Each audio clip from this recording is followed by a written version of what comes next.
వైకా jewellers వెలలేని Vaibhogam తరుగులేని నమ్మకం. ఇప్పుడు మన కాకినాడలో డిసెంబర్ 5న ఘనంగా ప్రారంభం కాబోతోంది. డిమాండ్ చేయకండి, ఉన్న వాళ్ళని చూడండి, లేని వాళ్ళు చూడండి, ఇచ్చిన దగ్గరికి తీసుకోండి, ఆడికి సంతృప్తి పడండి అని మీరు సలహా చేయొచ్చు కదా. నా జెండర్ ప్రూవ్ చేసుకునే విధంగా మీరు ఎందుకు చేశారు నన్ను? ఆ విధంగా అని చెప్పేసి మీరు 50,000 డిమాండ్ చేసి 50,000 ఇవ్వాలని ఎక్కడ ఉందా? అంటే 50,000 మీరు వచ్చుంటే ఈ రోజు ట్రాన్స్జెండర్స్ ఈ వ్యవస్థ ఎందుకు ఉంటుంది? కోటీశ్వర్లో ఉండేది కదా ఈ రోజుల్లో.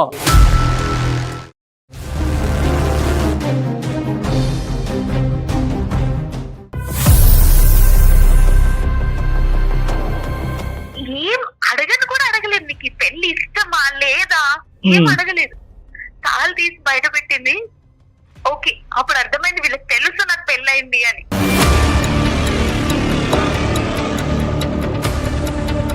నేను ఏం మాట్లాడే గ్యాప్ కూడా ఇవ్వకుండా శారీ తీసుకుని ఫ్యాన్కి హ్యాంగ్ చేసుకుందామని ట్రై చేసింది మా అమ్మ. ఒక్కసారి నువ్వు చచ్చిపోతావని బెదిరించి ఆ పెళ్లి చేసింది మా అమ్మ. ఇప్పటి వరకు సంతోషంగా ఉన్నానా?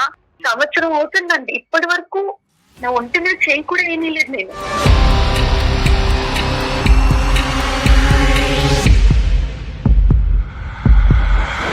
నేను ఇన్ని రోజులు మాట్లాడకపోయినా తను నా కోసం ఖచ్చితంగా వెయిట్ చేస్తూనే ఉంటాడు.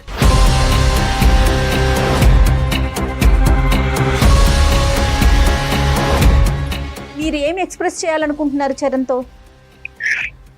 తనతో కలవాలని ఉందండి. తన దగ్గరికి వెళ్ళిపోవాలని ఉంది.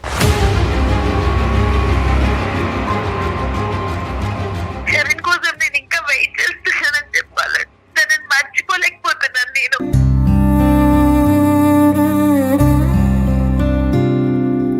హలో హలో జాన్వి, జాన్వి ఏడో జాన్వి, ఎలా ఉన్నావు? ఎలా ఉంటాను? ఎలా ఉంటాను? నీకు మ్యారేజ్ అయిందంటగా?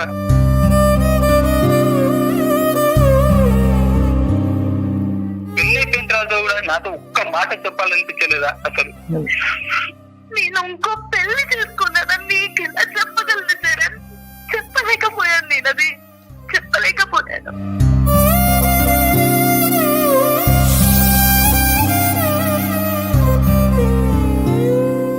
నమస్తే కళ్యాణ్ గారు. నమస్తే జయ గారు. కళ్యాణ్ గారు, జాన్వి అనే ఒక అమ్మాయి మనకి మెయిల్ చేసిందండి. మీ సలహా కావాలని చెప్పేసి మెయిల్ చేసింది. So Right. కాల్ చేసేస్తానండి. Sure.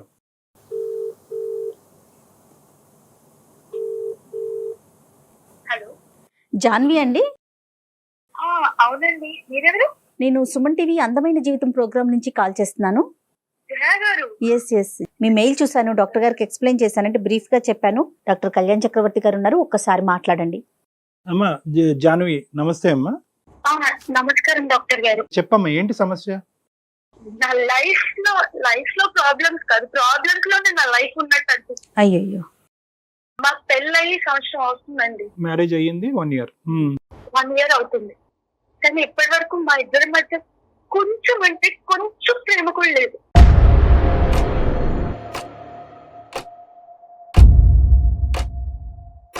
అరేంజ్డ్ మ్యారేజ్ అమ్మా?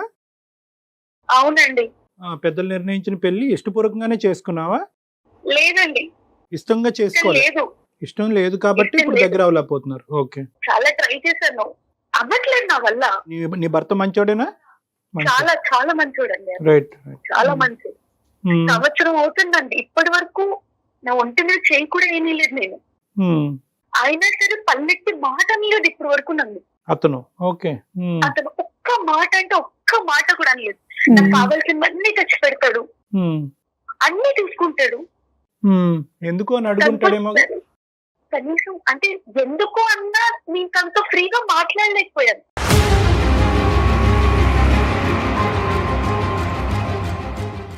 దీనికి మరి ఏంటమ్మా కారణం ఏంటి జాన్వి? నేనే అండి ప్రాబ్లం. నేనే మీరే ప్రాబ్లమా? నేనే ప్రాబ్లం. ఇష్టం లేని పెళ్లి కష్టపడి చేసుకున్నారనా ప్రాబ్లము, లేదంటే గతం ఉందా మీకేమన్నా? ఉందండి. ఒక అబ్బాయిని ప్రేమించాను నేను.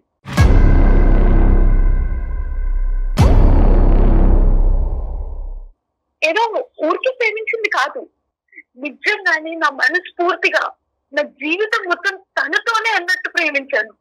అలాంటిది ఇంకెవరో సడన్ గా వచ్చేసి తనే నీ భర్త అంటే ఎలా ప్రేమించగలుగుతాను?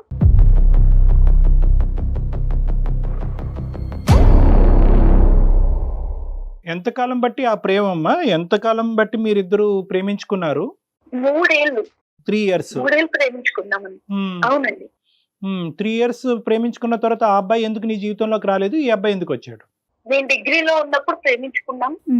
మా ఇంట్లో చేద్దాం అనుకున్నాం. మాది చాలా ఆర్థోడాక్స్ ఫ్యామిలీ అండి, చాలా ఆర్థోడాక్స్ ఫ్యామిలీ. మా నాన్నగారు పెళ్లి విషయంలో చాలా స్ట్రిక్ట్. రైట్. మా నాన్నగారు చెప్పిన మాట విన్నాను. మా నాన్నగారు ఏదంటే అదే అనుకున్నాను. రైట్. డిగ్రీకి ముందే ఒక సంబంధం వస్తే ఆ సంబంధాన్ని కూడా చదువు అయ్యే వరకు చేసుకోనని చెప్పి పోస్ట్ పోన్ చేశాను. కానీ తనకి జాబ్ లేదు. జాబ్ లేదా? తనకి జాబ్ లేదు, ఫ్యామిలీ బ్యాక్గ్రౌండ్ లేదు. మేము అబౌవ్ మిడిల్ క్లాస్, తను నార్మల్ ఒక మిడిల్ క్లాస్ కన్నా కొంచెం తక్కువే. అలాంటిది ఆ పరిస్థితిలో మా పేరెంట్స్ కి చెప్పినా ఒప్పుకోరు కదా. ఇంకొన్ని రోజులు టైం తీసుకుని చెప్దాము అని అనుకున్నాం. నాకు ఇప్పటికీ ఆ డేట్ కూడా గుర్తుందండి.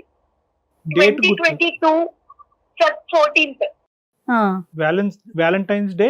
ఏ సంవత్సరం అది? 2022 అండి. లవ్వర్స్ అంటే ఇంకా కలుసుకుంటాం కదండి వ్యాలంటైన్స్ డే కోసం. రైట్.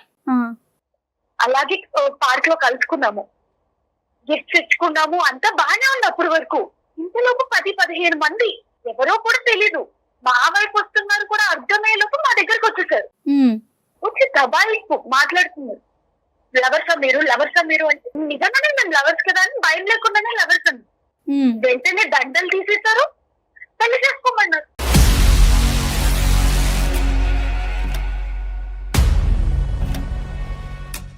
మేము చెప్పే మాట కూడా వాళ్ళు వినలేదు.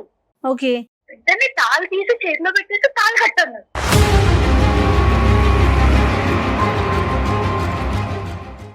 ఒకవైపు వీడియోలు తీస్తున్నారు, ఇంకోవైపు దండలు మార్చుకోమంటున్నారు, ఇంకోవైపు తాళి కట్టమన్నారు. ఏం జరుగుతుందో అర్థం కాలేదు. బెదిరింపు. ఇప్పుడు కట్టు. ప్రేమించుకోవట్లేదు, నిజంగా ప్రేమించుకోవట్లేదు అంటే ప్రేమించుకుంటున్నాం, కానీ మాకు కూడా టైం కావాలి కదా. మేము ఇంట్లో వాళ్ళకి చెప్పి అర్థమయ్యి అందరి సమక్షంలో పెళ్లి చేసుకుందాం అనుకున్నాం. మీరెప్పుడు పెళ్లి చేసుకోవాలన్నది మీ సొంత నిర్ణయం అమ్మా. వేరే వాళ్ళు ఎవరు నిర్ణయిస్తారు దాంట్లో? అది పిచ్చితనం, దౌర్జన్యం. ఒక ఆడపిల్లని నాకుండగా భయం. పెళ్లి చేసుకోవడానికి కాదు, ఇష్టపడ్డాను కదండి, కాదండి. మా అమ్మ వాళ్ళ సమక్షంలో కదా నా పెళ్లి జరగాల్సింది. కొన్ని రోజులు టైం తీసుకుందాం అనుకున్నాం. ఈ లోపే తాళి కట్టించేశారు, దండలు మార్చేశారు. తాళి కట్టించేశారు. కట్టించేశారండి. ఎవరు లేరమ్మా అక్కడ? సెక్యూరిటీ గానీ వేరే మనుషులు గట్టిగా అరిచిస్తే కనుక హెల్ప్ చేసే వాళ్ళు ఎవరు లేరా? ఎవరు ముందుకు రాలేదు. అందరు అక్కడే ఉన్నారు, ఎవరు ముందుకు రాలేదు.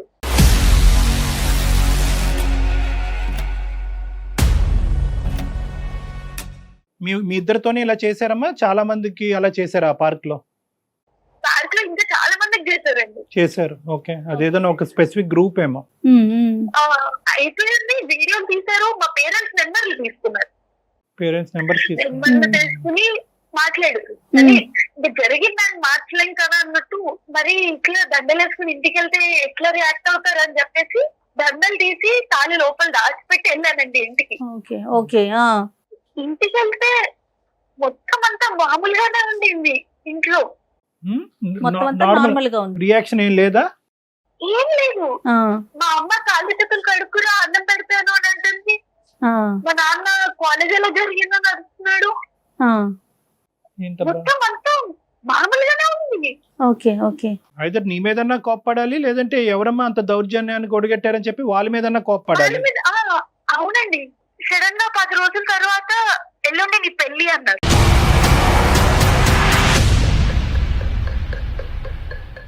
ఎల్లుండి పెళ్లి 1-2 రోజుల ముందు చెప్పారు. నీ పెళ్లి. అసలు నాకేం అర్థం కాలేదు. ఈ లోపే వాళ్ళు వెనకాలే వెడ్డింగ్ కార్డ్స్ ఇచ్చేసుకోవడము, పెళ్లి మండపం మాట్లాడేయడము మొత్తం చేసేసారు. ఏం చేయాలో అర్థం కావట్లేదు. ఇంట్లో చెప్పేద్దాము, సరే ఏది జరిగితే అది జరిగింది, ఇంట్లో చెప్పేద్దాం అనుకునే లోపు మా అమ్మ నా దగ్గరకు వచ్చి మాట్లాడారండి. ఏం ఆలోచిస్తున్నావు అంటే నేను ఏడుస్తున్నాను ఆ టైంలో. ఇంకా ఓదార్చడానికి వస్తున్నారేమో అనుకున్నాను. మా అమ్మ ఏం చేయలేదు, మెల్ల ఉన్న తాళి బయటకు తీసేసింది. అది బయటకి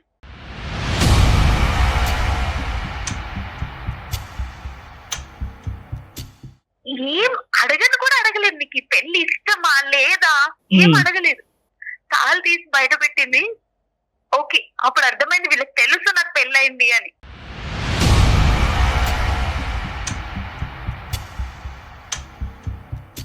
నేను ఏం మాట్లాడే గ్యాప్ కూడా ఇవ్వకుండా శారీ తీసుకుని ఫ్యాన్ కి హ్యాంగ్ చేసుకుందామని ట్రై చేసింది మా అమ్మ.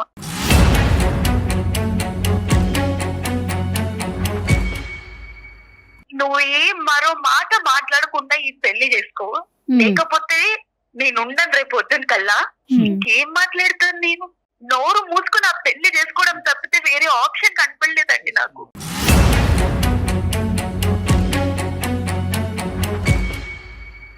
జాన్వి, మరి ఈ విషయం అతనికి కన్వే చేయడానికి నీకు అసలు అవకాశం దొరికిందా? ఆ ఆలోచన వచ్చిందా కనీసం అతనికి చెప్పాలి అని?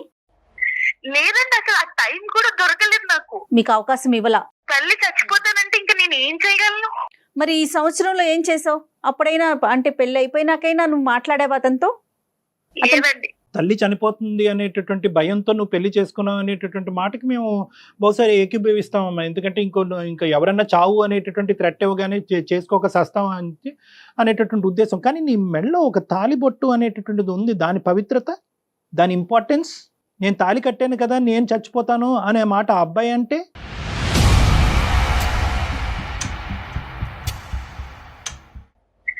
Right. I know this is a very సందిగ్ధ పరిస్థితి. ఐ నో ఇది చాలా కన్ఫ్యూజ్డ్ అండ్ కాన్ఫ్లిక్టింగ్ సిచ్యువేషన్. కానీ ఫోన్ చేయటానికి నాకు వీలు పడలేదు అండి అంటే కనుక కన్ఫెస్కేట్ చేశారమ్మా నీ ఫోన్స్ని? ఒక ఫోన్ సంపాదించి ఆ అబ్బాయికి మినిమం చెప్పడం అనేటటువంటిది నీ బాధ్యత కాదా? పెళ్లి చేసుకున్న తర్వాత ఈ అబ్బాయి ఎవరైతే ఉన్నారో ఆ అబ్బాయికి ముందుగా కానీ లేదంటే పెళ్లి తర్వాత కానీ, అసలు వాస్తవానికి ముందే చెప్పాలి. నేను నీ స్థానంలో ఉంటే కనుక నేను ముందే చెప్తాను, ఏమయ్యా మా అమ్మ ఇలా చనిపోతాను అంటుందనే ఉద్దేశంతో నేను పెళ్లి చేసుకుంటున్నాను ఈరోజు, కానీ నా మనసులో వేరే అబ్బాయికి స్థానం ఉంది. పెళ్ళి అయిన తర్వాత చెప్పావా? పెళ్ళి అయిన తర్వాత ఎంతకాలం చెప్పావు నీ మనసులో వేరే అబ్బాయి ఉన్నాడని? ఈ 3 ప్రశ్నలకి నాకు సమాధానం కావాలమ్మా. లేదండి, చెప్పలేదు నేను. No no no, all no. మూడిటికి నో. నో. పెళ్లి తర్వాత ఆ పొజిషన్ లో ఉండి మళ్ళీ తినకి కాల్ చేయడం తప్పనిపించింది. చరణ్కి కాల్ చేయటం తప్పనిపించింది. మరి పెళ్ళైన సంవత్సరం దగ్గర నుంచి అతనితో అంటి ముట్టనట్టుగా ఉండటం, అతన్ని ఇబ్బంది పెట్టడం తప్పనిపించట్లేదమ్మా? ఇప్పుడు అమ్మ చనిపోతుంది అనేటటువంటి ఆలోచనతో అమ్మను కాపాడేటటువంటి ప్రయత్నంలో నీ చేసేటటువంటి పనిని ఎన్ని విధాలుగా సమర్థించినా ఈరోజు అందరూ చచ్చిపోయే పరిస్థితికి తీసుకొచ్చావు నువ్వు ఈరోజు. ఇప్పుడు అసలు మాకెందుకు మెయిల్ చేశారు? నేను ఎప్పుడు తనతో మాట్లాడకపోయినా తను ఏం అనేవారు కాదు. ఒక 1 వీక్ బ్యాక్ తన ర్యాక్ లో తన డైరీ దొరికిందండి నాకు. నేనంటే తనకి ఎంత ఇష్టమో రాసుకుని ఉన్నారు. ఓకే, చాలా బాధ అనిపించింది అప్పుడు. అంత మంచి మనిషిని నేను ఇన్ని రోజులు ఇంత బాధ పెడుతున్నాను అని.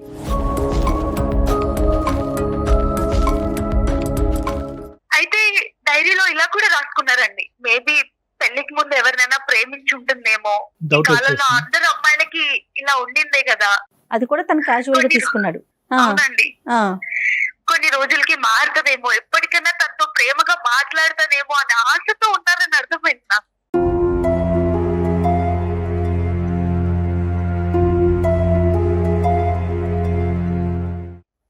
ఇప్పటికీ నా మనసు నిన్న చెరనే ఉన్నాడు.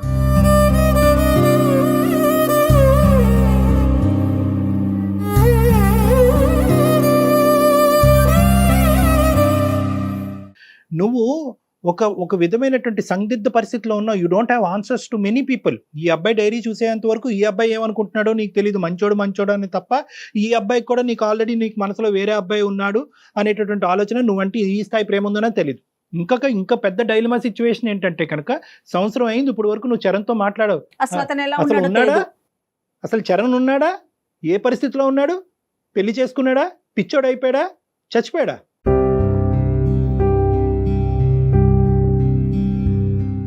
You are selfish in protecting your own rights. మీ అమ్మను కాపాడుకోవటానికి గురించి పెళ్లి చేసుకున్నావు.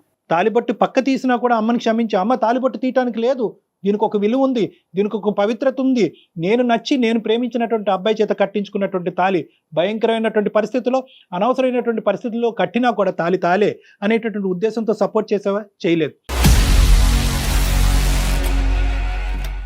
పోనీ పెళ్లి చేసుకునే అబ్బాయికి ముందు చెప్పావా? చెప్పలేదు. పెళ్లి అయిన తర్వాత చెప్పావా? చెప్పలేదు. చరణ్తో ఇప్పుడు వరకు చెప్పావా? చెప్పలేదు. సరే అమ్మా, నేను ఇప్పుడు నిన్ను ఖండిస్తున్నాను, నిందిస్తున్నాను అని అనుకోవద్దు. నీ జీవితం నీది. నువ్వు ఆ స్థానంలో నిలబడి నువ్వు ఎంత క్షోభను అనిపించావు నాకు తెలీదు. కానీ ఎందుకు మెయిల్ చేసావమ్మా? నా ప్రశ్నలు దేనికన్నా నీకు ఒక సమాధానం ఉందా? కాదండి, కాదు. నిజంగానే అమ్మ ఎక్కడ చచ్చిపోతా అనే భయంతోనే చేసుకోవాల్సి వచ్చిందండి పెళ్లి. తల్లి ఇక అమ్మా, నా ప్రేమ కంటే అమ్మ ప్రాణం ముఖ్యం అనిపించింది నాకు. జానవి బంగారం, at the end of the day నీ ప్రేమని ఎక్కడ వ్యక్తపరిచావు? నీ ప్రేమలో ఉన్న స్ట్రెంగ్త్ మీ తల్లికి ఎక్కడ చెప్పావు? నువ్వు చచ్చిపోవటం ఏంటమ్మా? నేను ప్రేమించినటువంటి వాడిని చేసుకోకపోతే నేను సమాధి అయిపోతానమ్మా. ఇద్దరు కలిపి చనిపోదామా? చచ్చిపోవటమేనా దీనికి మార్గం? నేను ఈ అబ్బాయిని ఇందుకు నమ్మా, ఈ అబ్బాయిని ఇంతకు ప్రేమించా, జీవితంలో ఒకే మనిషి కావాలి అనుకున్నాను. కానీ వాడు సెటిల్ అయ్యాక మీరు యాక్సెప్ట్ చేస్తారనే ఉద్దేశంతో వెయిటింగ్ గేమ్ ఆడారు. అసలు నాకు వాళ్ళంతా మాట్లాడే అవకాశం కూడా ఇవ్వలేదండి. అసలు సరే, కొంచెం కూడా ఓకే. మాట్లాడే అవకాశం ఇవ్వలేదు.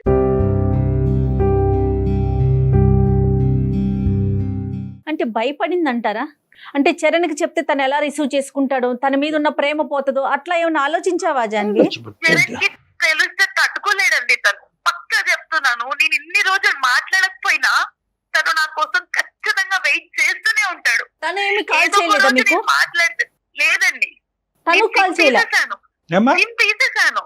నా పెళ్ళైన నెక్స్ట్ డే సిమ్ తీసేశాను. నెంబర్ ఫోన్లో తీసేసి బ్లాక్ చేసి నెంబర్ ఓకే తీసేసావా? సిమ్ తీసేశాను. చాలా స్టెప్స్ తీసుకున్నాను. ఎనీవే ఇప్పుడు ఏంటమ్మా? ఏంటమ్మా? Why did you call us? ఎందుకు మాకు ఈమెయిల్ ఎందుకు పంపించారు మీరు? లేదండి, నా హస్బెండ్ డైరీ చూసాక నాకు గిల్ట్ వచ్చేసింది. Guilt feel. ఇంత మంచి మనిషిని ఒకవైపు నేను బాధపడుతున్నాను, తనని బాధ పెడుతున్నాను. అవును. తను చాలా మంచి మనిషి అండి. అంత మంచి మనిషిని అంత బాధ పెడుతున్నానని తట్టుకోలేక దీనికి ఒక ఎండ్ తీసుకురావాలని నేను మీకు మెయిల్ చేశానండి. అంటే సురేష్ తో మాట్లాడి, మీ భర్తతో ఒకసారి మాట్లాడి ఈ అమ్మాయి మనసులో ఈ బాధ ఉంది అని చెప్పమంటావు అంతేగా? కాదండి, చరణ్ తో మాట్లాడాలని ఉంది నాకు. చరణ్ కి తో మాట్లాడితే అంటే మీరు ఏమి ఎక్స్ప్రెస్ చేయాలనుకుంటున్నారు చరణ్ తో? తనతో కలవాలని ఉందండి. తన దగ్గరికి వెళ్ళిపోవాలని ఉంది.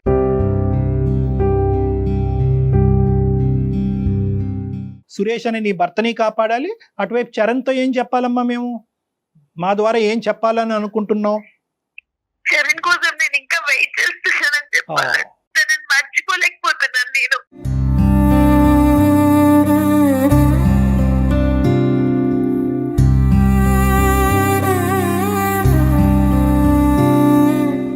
మరి ఎట్లాగమ్మా? చరణ్ నెంబరు నీకు గుర్తే నాకు ఉంది? నెంబర్ గుర్తుందండి. నెంబర్ గుర్తుంది. రైట్, ఒకసారి మరి కాల్ కనెక్ట్ చేస్తావా? తప్పకుండా. ఇప్పుడు అబ్బాయి ఉన్నాడా? ఏం చేస్తున్నాడు? పెళ్లి చేసుకున్నాడా? అసలు The person you are speaking with has put your call on hold. Please stay on the line. మీ ఎవరండి? Hello hello Janhvi?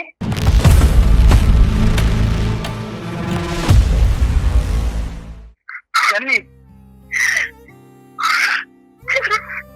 ఎలా ఉన్నావు జాన్వి? ఏడవకు జాన్వి,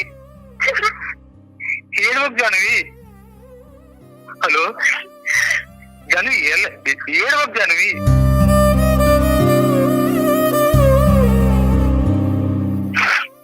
ఎలా ఉన్నావు? ఎలా ఉంటాను? ఎలా ఉంటాను? అసలు ఏమైపోవాలి జాన్వి? ఏమైపోవాలి అసలు? నీకు మ్యారేజ్ అయిందంటగా?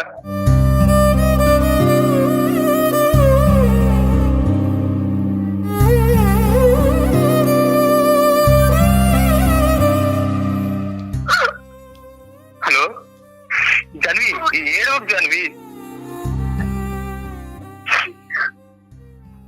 హలో ఎలా ఉన్నావురా? ఎలా ఉన్నావు? అసలు నీ కోసం ఎన్ని రోజుల నుంచి వెయిట్ చేస్తున్నాను తెలుసా? నువ్వు లేదు అన్న మరుక్షణమే నేను ఎంత నరకం అనిపించాడంటే అంత నరకం అనిపించాడు.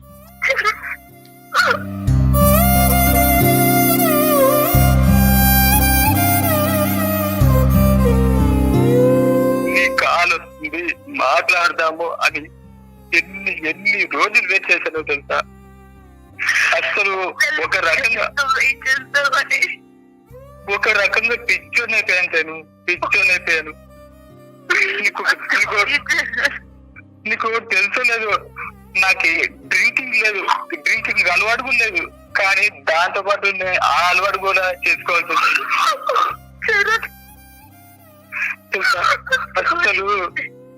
అసలు సంవత్సరం నుంచి నాతో మాట్లాడాలనిపించలేదా నీకు? ఎందుకు అనిపించారు నీకు తెలియదా? అంటే నన్ను మర్చిపోయా. నరకంలో ఉండేది చరణ్ నాకు.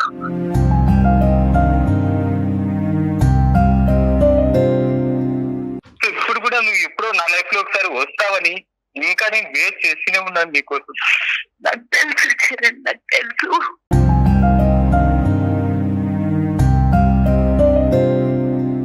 పెళ్ళైపోయిన తర్వాత కూడా నాతో ఒక్క మాట చెప్పాలనిపించలేదా అసలు? నేను ఇంకో పెళ్లి చేసుకున్నానని నీకు ఎలా చెప్పగలను చరణ్? చెప్పలేకపోయాను, నేను అది చెప్పలేకపోయాను.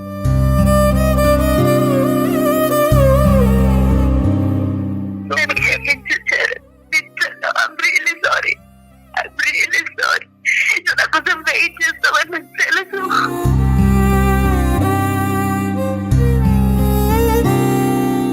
నమస్తే చరణ్, అందమైన జీవితం ప్రోగ్రాం నుంచి జాన్వి మీతో మాట్లాడాలి అంటే మీకు కనెక్ట్ చేయించాము. డాక్టర్ కళ్యాణ్ చక్రవర్తి గారు ఉన్నారు. We feel very sorry for you. Sir నమస్తే సార్. నమస్తే నాన్న. నీ కండిషన్ ఏంటి అన్నది మేము ముందుగానే ఊహించుకున్నాం. అందుగురించి 1-10 సార్లు జాన్వితో ఆ అబ్బాయి బతుకున్నాడా, చచ్చిపోయాడా, పెళ్లి చేసుకున్నాడా, తాగుబోతాడయ్యాడా, పిచ్చోడయ్యాడా అనేది తెలుసుకోకుండా 1 year పాటు ఎలా ఉన్నావమ్మా అని జాన్వి అనే ప్రశ్న అడిగిన తర్వాత నీ బాగోగులు ఎలా ఉన్నాయని తెలుసుకోవటం గురించే చేయటం జరిగింది. ఆ అమ్మాయి పెళ్లి చేసుకుంది, అక్కడ ఉండలేకపోతుంది, అక్కడ ఉక్కిరి బిక్కిరి అయిపోతుందంట. నీకు ఫోన్ చేయాలంటే ధైర్యం సరిపోలేదంట. అక్కడ భర్తని తాకట్లేదు, మానసికంగా వాళ్ళు కనెక్ట్ అవ్వలేదు. ఆ భర్తకు కూడా ఏంటంటే ఈ అమ్మాయి మనసులో ఏదో ఉంది అనే డౌట్ ఆల్రెడీ వచ్చేసింది అతనికి. సో ఏదైతే కనుక ఒక ఇష్టం లేనటువంటి పెళ్లిలో కనిపించే కష్టాలన్నీ కూడా ఇక్కడ కనిపిస్తున్నాయి మనకి. నీ పరిస్థితి ఏంటన్నా? ఒక సంవత్సరం నుంచి నాకు కాల్ రావడం లేదు, తన నుంచి కాల్ వస్తుందని ఒక హోప్ తో నేను ఉండిపోయాను. అలాగే సో వస్తుంది, తనకి ఏదో ఇబ్బంది ఉంది అని నేను అలానే వెయిట్ చేసుకుంటూ ఇంతవరకు వచ్చాను సార్. తను ఏ సిచ్యువేషన్ లో ఉందో ఏంటో అని మాట్లాడమని చాలా ట్రై చేశాను. సరే, ఇప్పుడు ఏ సంబంధాలు వస్తున్నాయనా? పెళ్లి చేసుకోవటానికి రెడీ అయినా నువ్వు? సార్ నాకు పెళ్లి సంబంధాలు వస్తున్నాయి సార్, కాకపోతే నాకు ఇష్టం లేదు సార్. ఆ పెళ్లి సంబంధాలు వచ్చినా నేను చేసుకోనని చెప్పేశాను ఇంట్లో. అసలు నాకు ఈ జాన్వి తప్ప ఎవరిని చేసుకోండి సార్.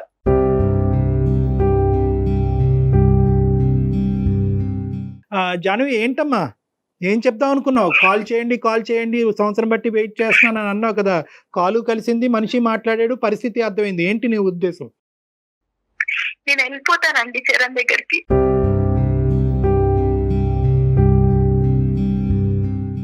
ఏమమ్మా వెళ్ళిపోవటానికి? ఇదేమన్నా ఎయిర్పోర్టా? ఇక్కడ ఫ్లైట్ ఎక్కి అక్కడ దిగటానికి? ఎక్కడికి వెళ్ళిపోతావు? సాంప్రదాయం ఏంటి, పద్ధతి ఏంటి? వెళ్ళిపోవాలని అనుకునేదానికి పెళ్ళి ఎందుకు చేసుకున్నావు? అదే తల్లి ఇప్పుడు చచ్చిపోతానంటే ఏమంటావు? అదే తల్లి ఇప్పుడు అంటది అప్పుడు చచ్చిపోవటం కాదు, అప్పుడు భయపెట్టడానికి చచ్చిపోతాను అన్నాను, ఇప్పుడు చచ్చిపోతానంటది. ఒక్కసారి నువ్వు చచ్చిపోతావని బెదిరించి ఆ పెళ్లి చేసింది మా అమ్మ. ఇప్పటి వరకు సంతోషంగా ఉన్నానా? లేదు కదా. నువ్వు లేవు. ఇప్పుడు సురేష్ ఏమంటాడో, ఇప్పుడు నువ్వు బయటకు వచ్చేస్తాను అంటే కనుక ఇదేదో ఎంట్రీ ఎగ్జిట్ ఒకే చాటు ఉన్నట్టుగా మాట్లాడుతున్నావు.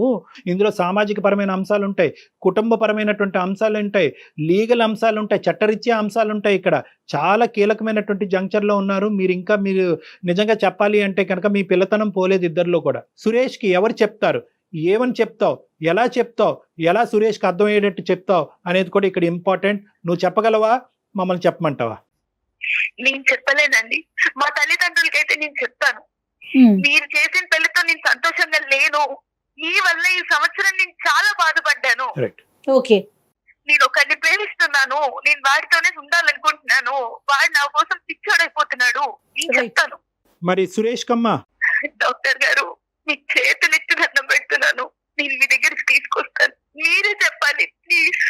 నీ తల్లిదండ్రులకైతే నేను చెప్పుకుంటానండి. ఇంతకుముందు మనసు విప్పు వాళ్ళకి చెప్పుకోలేను కాబట్టి ఈ రోజు బాధ్యత బరువు నా నెత్తి మీద పడింది కాబట్టి నేను చేసినటువంటి తప్పు నేను సరిదిద్దుకోవాలి కాబట్టి నా తల్లిదండ్రులు నేను చెప్తాను. ఎందుకంటే మీ తల్లిదండ్రులకి నువ్వు చెప్పుకునే ర్యాపో, ఆ ఇండిపెండెన్స్, ఆ ఫ్రీడమ్ నీకు ఉంది కాబట్టి, ఆల్రెడీ ఈ అంశం వాళ్ళకి తెలుసు కాబట్టి నీ జాబ్ చాలా ఈజీ. అన్యం పుణ్యం ఎరగినటువంటి సురేష్ జీవితం నాశనం చేయటానికి మూలకారకులు ఎవరన్నా ఉన్నారంటే అది నువ్వే. ఈ మాట అంటానికి నేను అస్సలు సంకోచించను, అస్సలు బాధపడను. ఎందుకు ఆ అబ్బాయి ఏం తప్పు చేశాడని చెప్పి నిన్ను గుడ్డిగా పెళ్లి చేసుకున్నాడు, నువ్వే జీవితం అన్నట్టుగా డైరీలో రాసుకున్నాడు, నువ్వు అతన్ని తాకకపోయినా మానసికంగా కలగకపోయినా కూడా నిన్ను ప్రేమిస్తూనే ఉంటానని అంటున్నాడు. కానీ నేను ఎంత ఉన్నా సురేష్ తో అయితే హ్యాపీగా ఉండలేను. It's a different సురేష్ కూడా story. తనతో ఉంటే హ్యాపీగా ఉండలేడు. ఉండలేవు కాదనట్లేదు, కానీ ఈరోజు సురేష్ ఉద్దేశం ఏంటి అనేది తెలుసుకోకుండా నేను హ్యాపీగా ఉండలేను కాబట్టి నేను సురేష్ జీవితం నుంచి బయటకు వెళ్ళిపోయి చెర్రీ జీవితంలోకి వెళ్ళిపోతాను, చరణ్ జీవితంలోకి వెళ్ళిపోతానంటే అది కరెక్ట్ గా. సురేష్ కూడా హ్యాపీగా ఉండలేడు డాక్టర్ గారు. ఉండలేడు అని నువ్వు అంటున్నావు. అతను చెప్పాలా మాట? అది అతని నోటి ద్వారా మేము వినాలి. ఈ విధంగా బయటకు వస్తే కనుక సమాజం ఒక చేతకాని మగాళ్ళ చూస్తుందేమో అతన్ని. అతని సమాజానికి కూడా సమాధానం చెప్పుకోవాలి. సో ఈ అంశాలన్నీ ఉన్నాయి కాబట్టి కేవలం సురేష్ హ్యాపీగా లేడు కాబట్టి సురేష్కి ఒక కొత్త జీవితాన్ని ఇవ్వడానికి నేను సురేష్ జీవితం నుంచి బయటకు వెళ్ళిపోతున్నాననే మాట నేను ఏకీభవించిన సురేష్ నోటు వెంట అసలు యాక్చువల్గా అతని ఉద్దేశం ఏంటి అన్నది నా క్లినిక్లో నేను వినాలి. సో జాన్వి ఒక పని చేయండి, ఖచ్చితంగా తీసుకొస్తాను. ఎస్ అపాయింట్మెంట్ తీసుకొని డాక్టర్ గారు టైం ఒకసారి తీసుకొని సురేష్ మీరు ఒకసారి రండి, అతను ఏం మాట్లాడతాడో చూద్దాం, దాన్ని బట్టి నెక్స్ట్ స్టెప్ వెదురు కానీ. Right? Okay ma'am. Okay Charan sir ఇద్దరికి వార్నింగ్ అంటారు, సలహా అంటారు, సూచన అంటారు. అప్పటి వరకు ఇది మొత్తం తేలేంత వరకు ఎక్కడైతే కనుక ఇప్పటి వరకు ఒక నియమ నిబద్ధతలతో ఉన్నారో అక్కడే నిలబడి ఉండండి. మళ్ళీ క్లోజ్ అయిపోకండి. ఇది ఇంకా స్టోరీ కంక్లూజన్కి రాలేదు. వాస్తవానికి ఈ స్టోరీ ఇప్పటికీ కూడా 20% కూడా ముందుకెళ్ళలేదు అనేది నా నమ్మకం. అప్పటి వరకు ఎవరి స్థానంలో వాళ్ళు నిలబడండి. ఏవైతే ఎథిక్స్ ఇప్పటి వరకు ఫాలో అవుతున్నారో అదే ఎథిక్స్ ఫాలో అవ్వండి. మళ్ళీ మీ ప్రేమాయణం అనేది మళ్ళీ మొదలు పెట్టకండి. మేము చెప్పిన తర్వాత నెక్స్ట్ స్టెప్ ఏంటి అన్నది ఆలోచించండి. ఈ కుటుంబ సభ్యులతో కూడా మాట్లాడాక అప్పుడు మీ నిర్ణయాలకి వెళ్ళొచ్చు. రైట్? ఓకే చరణ్, జాన్వి ఓకేనమ్మా? Okay madam. Okay, good luck అమ్మా. చరణ్ హలో చరణ్. చెప్పు జాను. జాగ్రత్త చరణ్. ఓకే జాను, నువ్వు జాగ్రత్త. రైట్ అమ్మా, జాగ్రత్త, ఆల్ ద బెస్ట్. నేను చెప్పిన జాగ్రత్త గుర్తుపెట్టుకోండి. కథ ఇంకా ఉంది.